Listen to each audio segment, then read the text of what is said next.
My daughter-in-law handed me the papers on a Tuesday. She set them on the kitchen table the way you set down something you want someone else to clean up, and she said very calmly that it would be better for everyone if I signed. My son was standing by the door. He did not look at me. When the buyers came 3 weeks later, the notary opened her folder, and what she showed them was not what they had expected. Neither, I suppose, was I. But I should start at the beginning. My name is June. I am 74 years old, and I have lived in the same house in Sudbury, Ontario for 31 years. My husband Conrad and I bought it the year our younger son finished kindergarten. It had a long driveway that filled with snow every winter and a backyard big enough for a garden, and I grew tomatoes there for 3 decades and never once tired of it. Conrad died 6 years ago. Heart, sudden, a Wednesday afternoon in March. One of the things no one tells you about losing a spouse is how long the silence takes to feel normal. It took me 4 years. I am not sure it ever fully did. After Conrad passed, I managed on my own. My pension from the school board where I had worked as an administrator for 22 years was enough. Not extravagant, but enough. I kept the house, I kept the garden. I had my routines, Thursday coffee with my neighbor Faye, Sunday calls with my sister in Winnipeg, the occasional drive out to Killarney when the weather was good. I was not unhappy. I want to say that clearly because I think people assume that a woman my age, living alone in a house that size, must be waiting to be rescued. I was not waiting for anything. My older son is named Derek. He lives about 40 minutes away in a newer subdivision outside of Barrie. He married his wife Cassandra 9 years ago. She is organized, efficient, and has strong opinions about most things, including how I should be spending the last portion of my life. I do not say this with contempt. I say it because it is true and because it matters to the story. Things were fine between us for a long time. Strained at the holidays in the way that many families are strained, but fine. It started to change about 1.5 years ago, though I think the thought had been forming in Cassandra's mind much longer than that. Derek began calling more frequently. Not to talk. To check in, he said. To see how things were going. He asked about the furnace. He asked about the roof. He asked whether I had thought about my quote-unquote options. I told him my options were fine. Then last November, they invited me to dinner. Nothing unusual about that. I brought a pie, the same butter tart pie I had always made, the one Conrad used to ask for every Thanksgiving. We ate, we talked, and then after the plates were cleared, Cassandra folded her hands on the table and said she wanted to discuss something practical. What she said, in short, was this. The house was too big for me. It was too much to maintain. I was getting older, and it would be better, safer, she said. She used the word safer 3 times if I were somewhere with support. She had already looked into a few places. There was a retirement residence in Barrie. A nice one, she said. They had a wait list, but she had put my name down. I looked at my son. He was licking at his hands. I said I had not asked anyone to put my name anywhere.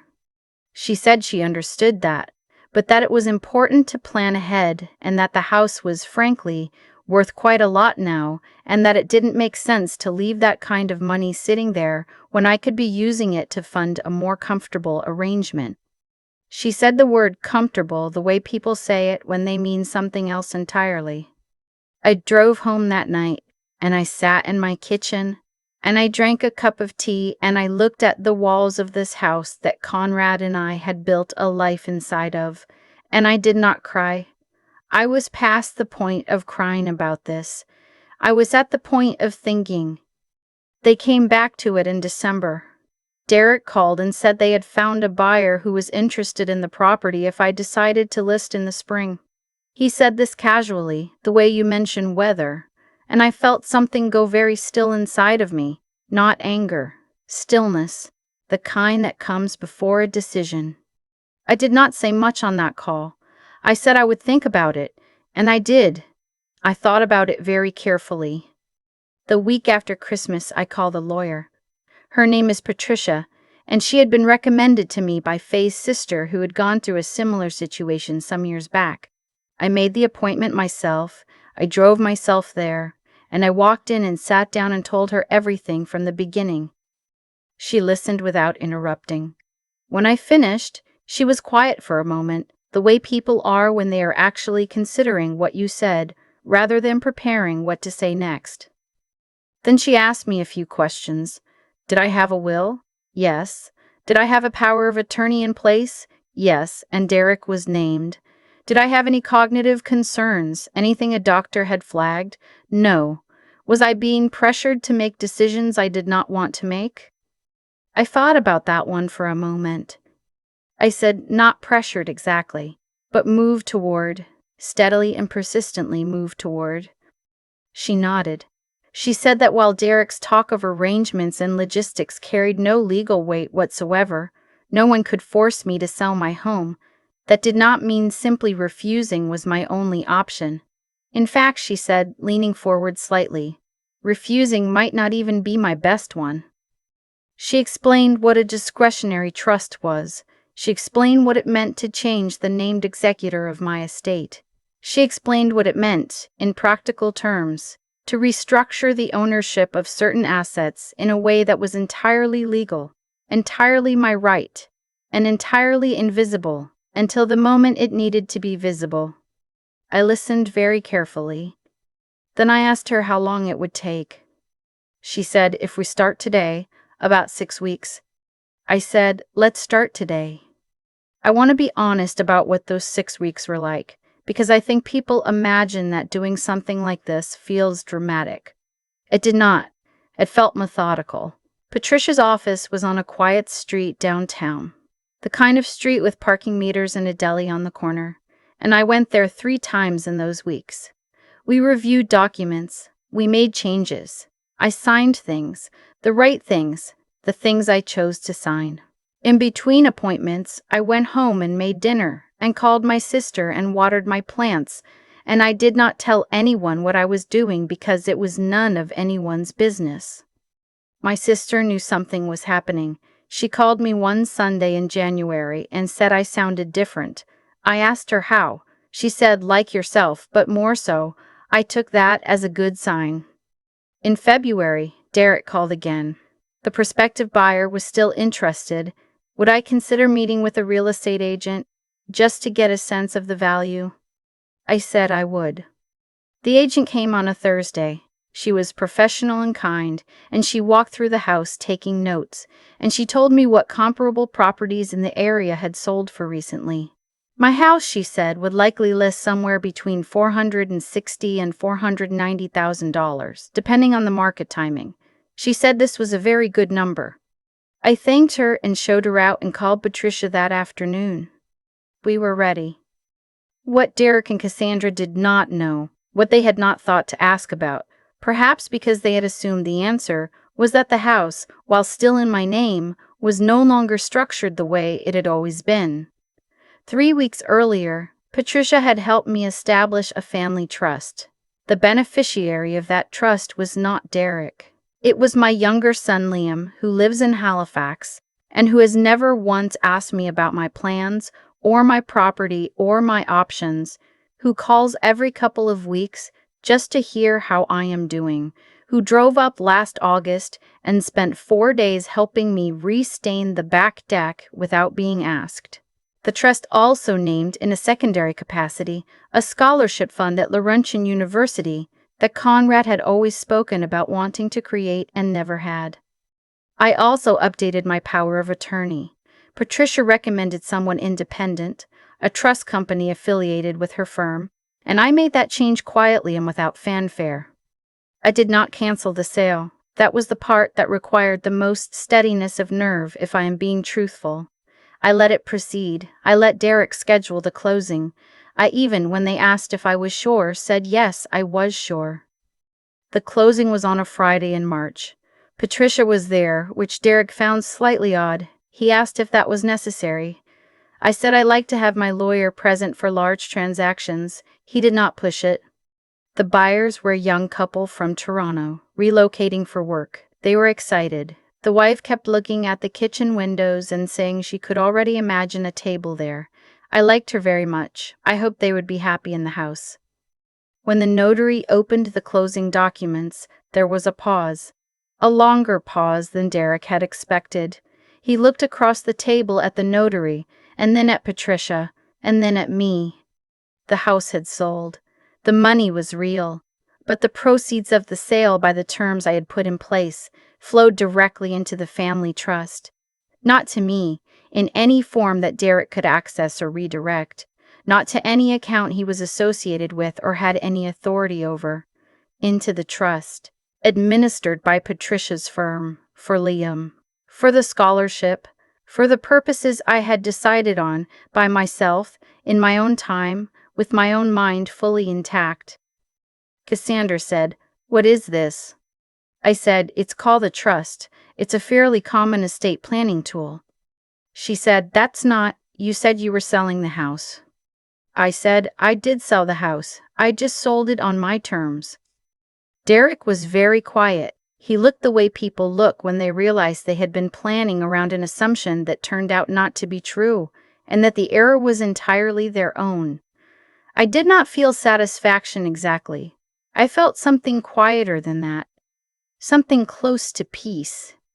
Patricia gathered her folders. I thanked the notary. I shook hands with the young couple and wished them well with the house.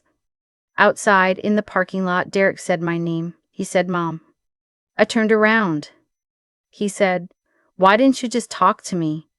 I thought about that for a moment. I thought about the dinner in November, and the way he had stood by the door and not looked at me. I thought about the call about the buyer, delivered like weather. I thought about Cassandra's word, comfortable, and what it had meant. I said, "I think we're having that conversation now." Then I got in my car and I drove to Faye's house because she had asked me to come for tea, and I was already a little late. I had arranged to stay with Liam in Halifax for the month of April. I had never spent real time there, and he had been asking me for years. He had a guest room with a window that looked out over a small yard, and he had stocked the fridge with the kind of groceries he knew I liked because he had thought to ask. I took the train. I had always meant to see that part of the country by train and had always found a reason not to. The St. Wima? Lawrence in winter still holds its ice in places. And I watched it for a long time from the dining car and thought about Conrad the way I still do. Not with grief exactly, but with something that has softened into gratitude. He would have found all of this very funny, I think. He always said I was the patient one. Liam picked me up at the station. He did not ask about Derek. He asked whether I wanted to stop for dinner before we went back, or whether I was tired. I said I was not tired at all. We stopped for dinner. It was a small place near the waterfront, the kind with paper menus and daily specials on a chalkboard, and we sat there for 2.5 hours talking about everything and nothing in the way you can only do with someone who has never once made you feel like a problem to be managed. I have not spoken to Derek since March. I do not know if that will change. I hope it does, eventually, because I am his mother and that has not stopped being true, but I am not waiting. I have things to do. Liam has a kayak. I told him I had no intention of getting into a kayak and then got into the kayak on the 3rd day. The harbor was cold and flat and the sky was enormous, and I sat there in the middle of it and laughed at myself, which is something I had not done in longer than I could remember. Conrad used to say that the bravest thing a person could do was to simply refuse to be diminished. I don't think he meant it as advice. I think he was just observing something. But I have been thinking about it a great deal lately, out on the water, in the mornings when the light comes in through Liam's guest room window, and the house is quiet and the day is entirely mine. I am 74 years old. I am not waiting to be rescued. I never was. I keep coming back to that Tuesday, the papers on the table, the way Cassandra set them down, the way Derek stood by the door and looked at his hands. For a long time I thought the hardest part of getting older was the physical part, the slower mornings, the knees, the way a name sometimes floats just out of reach. But that Tuesday taught me something different.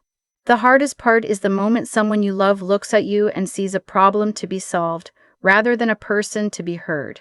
That is a particular kind of loneliness. And what you do in that moment, how you respond to it, says everything about who you have decided to be. I did not yell. I did not plead. I did not call Derek and tell him what I thought of the whole arrangement, though I had thoughts. What I did instead was think. Carefully, quietly, and for as long as it took. I called a lawyer. I asked questions. I made decisions that were entirely mine to make, and I went home each time and watered my plants and called my sister and did not tell a soul. People sometimes ask me, Faye asked me this over tea, after everything was settled, whether I felt guilty, whether it felt like a trick. I thought about that honestly. What I had done was legal. It was documented. It was, in the most precise sense, my right. What Derek and Cassandra had been planning was also, technically, within the bounds of what families do. But there is a difference between what is permitted and what is right. They had been making plans around my life without once sitting across from me and asking what I wanted. I had simply made my own plans, with full information, with my own mind, with the advice of someone I trusted. That is not a trick. That is called taking yourself seriously. Conrad used to say that integrity is not about what you do when people are watching. It is about what you do when no one is, and when it would be very easy to do nothing at all. I think about that now. I could have done nothing. I could have signed the papers they expected, moved into the residence in Barrie, and spent my remaining years being comfortable in the way Cassandra meant the word. I chose not to. Not out of spite. I want to be clear about that. But because doing nothing would have been a kind of agreement. It would have said, yes, you are right about me. I am done. I am not done. The courage it takes to think clearly when someone is pressuring you not to find the right people to help you, to act on what you know rather than on what you're being told, that is something I had to choose, actively, every single day of those 6 weeks. It does not come automatically. I had moments of doubt. I had a night in January where I sat in the kitchen at 2 a.m. and wondered if I was making an enormous mistake. Then I thought about Derek's hands and his eyes looking away, and I got up and made myself a cup of tea and decided I was not. And, Liam, I think about him getting into that car at the Halifax train station, asking whether I was hungry, not asking about any of the rest of it. There is something in that, in the way a person who loves you without condition also trusts you without condition. He never doubted I could handle my own life. That kind of faith is worth more than I can say. I am 74. I have been a daughter, a wife, a mother, a colleague, a neighbor, and a widow. I have made mistakes I regret, and decisions I am proud of, and a great many cups of tea at hours when sensible people are asleep. What I know now, more clearly than I have ever known anything, is that no one gets to decide when you are finished. Only you get to decide that. The kayak was cold. The harbor was enormous. And I laughed out there in the middle of it because I was still here and it was still mine to laugh at.